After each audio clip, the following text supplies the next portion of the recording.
And we've got to move away from nature as something to be exploited and realize that only through a healthy ecosystem can humans thrive. But we must also deal with the equity issues. And the equity issues are completely intertwined because the same forces which are causing climate change are the same forces which are leading to economic exploitation and inequity.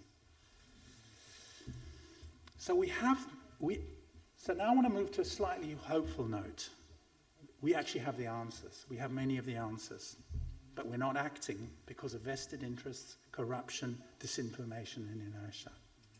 So here's an article in Science talking about ExxonMobil, which knew in the 70s what was going to happen, and they deliberately suppressed the research, and they deliberately funded lobby programs to muddy the evidence, even though they knew the evidence was true.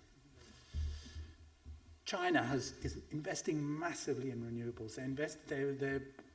They're going to produce something like 156 gigawatts of renewables in 1 year. That's 4 times the capacity that South Africa is supposed to have, not what's currently have. It's 6 times what's currently available, but about 4 times in 1 year. And if we'd carried on implementing renewables after the first round that they were funded in 2015, we'd have had no load shedding and be progressing on our targets. Why? Vested interests. Yeah.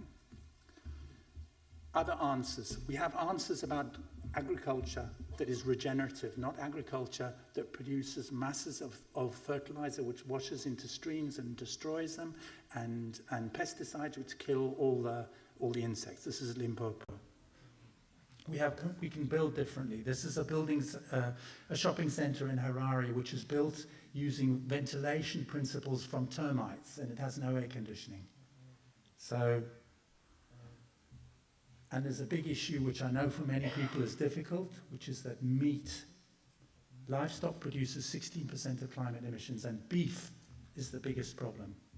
Much, much more than chicken or pigs.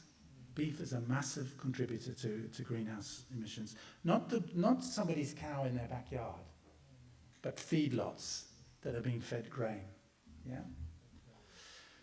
There's examples of building that's much better insulated, that's cheap to build. This is electric buses, an electric bus in Cape Town. This is something that happened in KZN, which was using a project involving many people in the community to try and manage the river catchments. This is one of the solar schemes that's the wind schemes that's happening. And this is my roof. This is my solar that I've got with the generation that I'm doing. I've used something like 2,000 rand in a year of electricity because I've got solar. And we are doing things. I mean, government is doing things. The climate change bill, which is important, and it talks about monitoring and evaluation.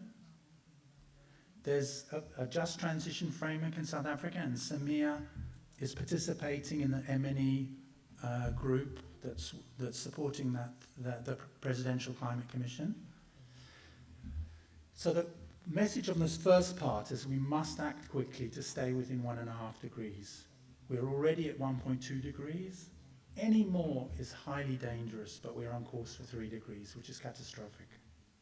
The ecosystem limits we're transgressing are very serious.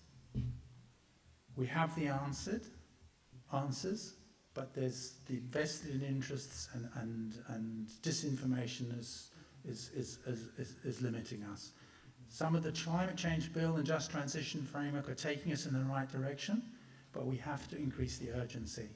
The next 10 years are absolutely critical. If we don't do something about this seriously in the next 10 years, we're in very big trouble. So in this changing world, what contribution can evaluation and evaluative practice make? So you can't stop the waves, but you can learn to surf. Good for Durban, I think. Eh? So what can we do from an evaluation perspective? So one of the things is we've got less time. The changes are happening rapidly. More resources are going to have to be used to mitigate climate change, to address inequity and deal with disasters. It's critical that we manage our work more effectively, and that's where evaluations have a lot to answer for. We're wasting big amounts of money on all our programs which are not working effectively. And unless we do evaluations, we don't understand that. So evaluation is important, and we can use it for learning and adaptive management. But to understand, we're also going to have to transform evaluation. We can't just do it